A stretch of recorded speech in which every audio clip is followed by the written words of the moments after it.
Hi classmates, so today I'm going to be presenting the Bauhaus. This is by me, Elizabeth. Hi. But first of all, what was it? It was a school that influenced design movements. A lot of design movements like graphic design and industrial design. It actually began in 1919, and the word Bauhaus, which is German, means construction house. So in this case, it turned out to be one of the most influential streams for modernist architecture and for modern design. So with this case, they sought to consider what was modern architecture and modern design. Well, it was actually considered the first design school in the whole world. It set the normative basis and patterns for industrial and graphic design as we know it today. The main characteristics here, it was actually in the style of architecture, featured rigid angles of glass, masonry, and steel. So they tried to use, or they used, what was all of these materials, which were the basis for this. With this, they were trying to create what was pattern and resulting in buildings that some historians characterized as looking as if no human person had made it. They were trying to go for a little bit more aesthetic looking kind of buildings where people would look at them and be like, oh no, that wasn't human made. In this case, the aesthetic favored what was the function and mass production.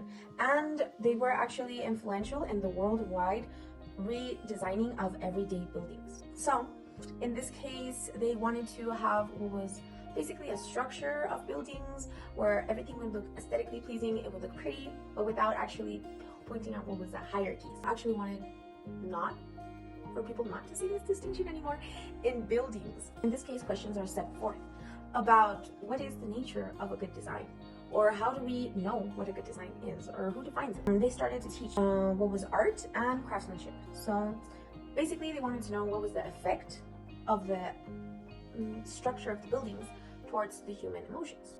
In this case, we can take, for example, a minimalistic person who likes little detail, and if you put them into a saturated environment, they are going to go crazy, right? They're not going to like it. They're going to feel maybe uncomfortable, or they're going to feel like, oh my god, it's just too much, right? This is where it begins, right? At the beginning. In this case, there were 3 stages of the Bauhaus. The first stage was in Weimar, Germany, and there was this guy that was called Walter Gropius. He was actually the creator, and he was in charge of the institute at the beginning.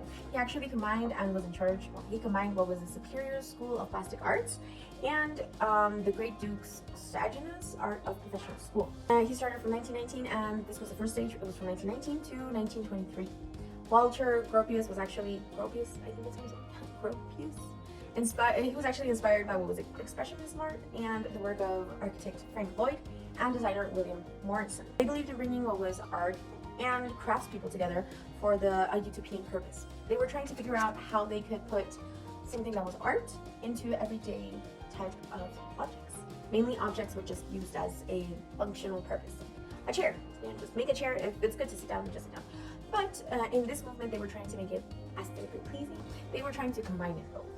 With this utopian purpose, they had what was the idea to create a complete work of art, or a complete workspace of art, where all the art forms would be collected in one and taught, and combined. Being in teaching, obviously, I found that the institute was very, very interesting, and I wanted to know how is it that they did it. So I actually found there was a new pedagogical type of experience in this case.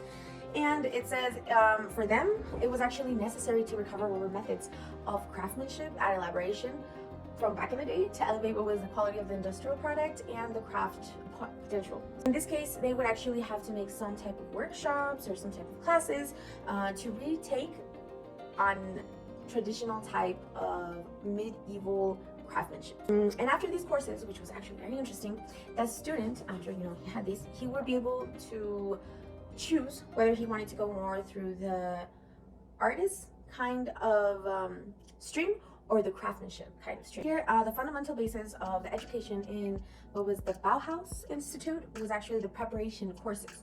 In this case, it was called Volkurs. Well, I think it's Volkurs. Sorry for my pronunciation, but it's Volkurs, I think. And this, what it means, it was the way that they taught the students the fundamental characteristics of things, that they were made from material, the composition that they had, and the colors, the core of what was the artistic way and the polytechnical way. They started to find out that everything was made out of geometrical simple figures. And that's how they started to create a little bit more aesthetic pleasing things. At the beginning, they were using what was medievalism, which is what they started with. It was medievalism and expressionism, thanks to, I think his name was Walter, I forgot his name. But little by little, they started changing what was their design. And for this design, they went to rationalism. Rationalism because it was more according to using machines, which was very popular in the 1919. One of their main objectives was actually trying to intensify what were daily objects and making a good quality industrial product. That using forms, patterns, things like that. Something that would make it look nice. Something very interesting that I found in my case is that women were actually allowed in the Bauhaus Institute. I think that's when women's rights were barely starting to go into it. So for women, being able to study in an institute is actually really cool. Majority of the women were destined to textile workshop type things, and the great portion of women that would apply into this institute corresponded to about 50% of the applicants. They weren't allowed to go out of the textile type of workshop, but some were able to do it. Gunta Stoltz, she was actually a student, and then she became a teacher in the institute, and she was a professor in a lot of the workshops there and a lot of the classes. And she actually turned and became what was the director of the textile part of this school. The next one is Lily Reich. In this case, Lily Reich, she was actually a furniture designer, which is very, very good for women's advancing. Miss Amasihoff, she was also a furniture developer, a designer, and she was also a toy designer. I found this very interesting because not a lot of people think about kids, and also to take into account that all this was after World War I. No one really thinks about kids. We all think about eating. She always encouraged what was her classmates to develop toys as well, to think about the kids. Which I wanted to leave last because I think she was the one that think a little bit more. Her name was Mariana Brand. And Miss Mariana, she also started as an apprentice. Since she had a lot of talent, she was actually able to go into the metal shop and start working with metals. She began obsessed with the function of simple geometrical shapes and how she could use the metal to construct different kinds of things with it. So then we begin the second stage of this institute. It was going really good for them. And as we saw in pages before, they had like a little institute. After that, they actually wanted to make a whole campus because there was a lot of demand. So this second stage, it covers from 1923 to 1925. 1923, the Bauhaus made a change in its institution. It was adding a lot of people in it, like a lot of professors. A lot of people wanted to join. But in this case, they had what was an addition that was very important. His name was Laszlo Mihaly Nagy as a professor. I don't know if I said that right. I'm so sorry if I killed it. Very important. Later on, I'm going to say why, but he's very important. In this case, his real passion was actually photography, and he was known for his darkroom experiments. I found it very interesting because you don't really hear about photography a lot back in the days, but cameras existed since a long time ago. But actually he was known for the darkroom experiment. He would use what were photographies and exploring light to create abstract elements through distortion, shadows, and suited lines. Very different from everything else. Like I said, a lot of graphic design, industrial design started from here. Also in 1925, Gropius, which was the founder, still oversaw what was the school. This is when he saw the school to move to Dessau. I don't know how you say that, Dessau.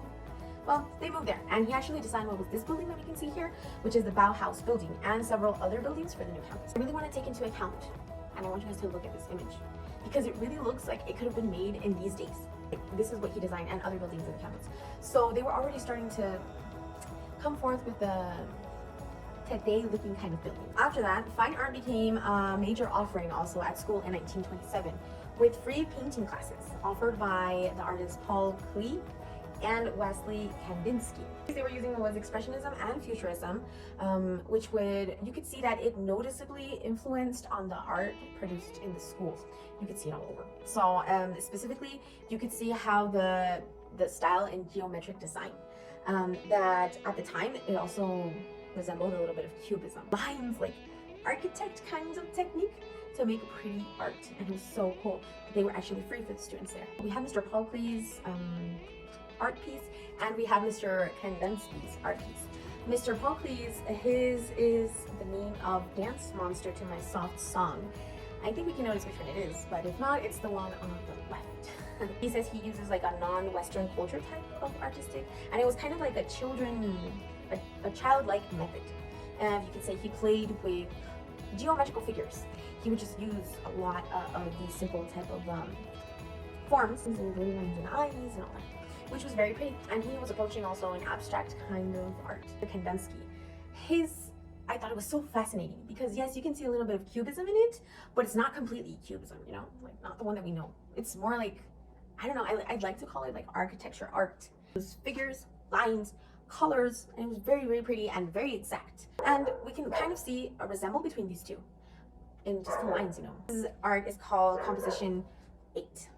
And like we said, one of the institution's main objectives was to dignify the daily used objects and grant them quality of the industrial product.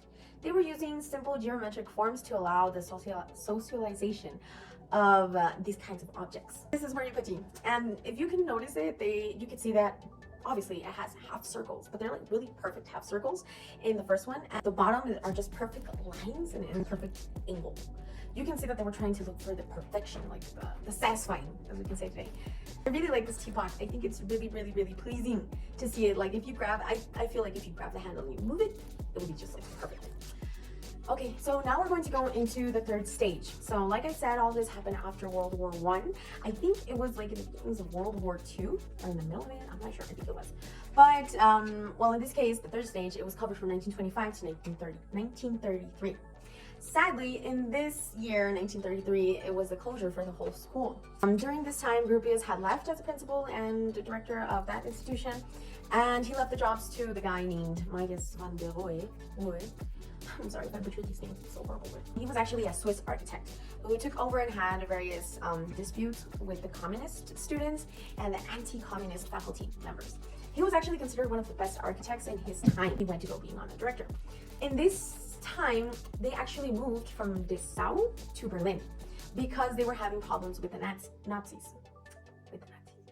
They left their whole campus and they went into this factory in Berlin. You know, what else are you gonna do? It's your life or your education. I wanted to say a little bit more about what was Mies van der Rohe. I don't know how to say it.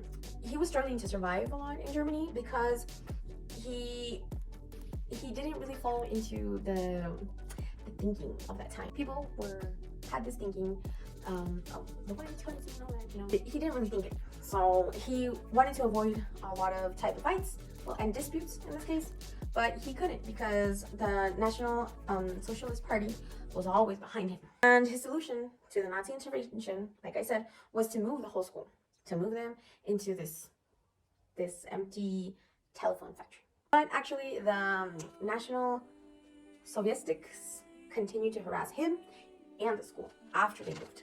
So, yeah. The faculty actually refused to work with the Nazis at the time, and they, rather than cooperate with them, they rather just close the school in 1933. Van der Rohe, Gropius, and many other faculty members actually had to fled the country to the United States. And there, they were able to continue what was this kind of profound thinking, and they actually ended up influencing a lot of the 20th century designing. Even though they were harassed and at the end it disappeared, they still influenced everyone. So yeah. And that's it. Thank you for watching, guys. I will be waiting for the questions. I hope they're very easy questions. And thank you again for watching and hearing me. And that's it.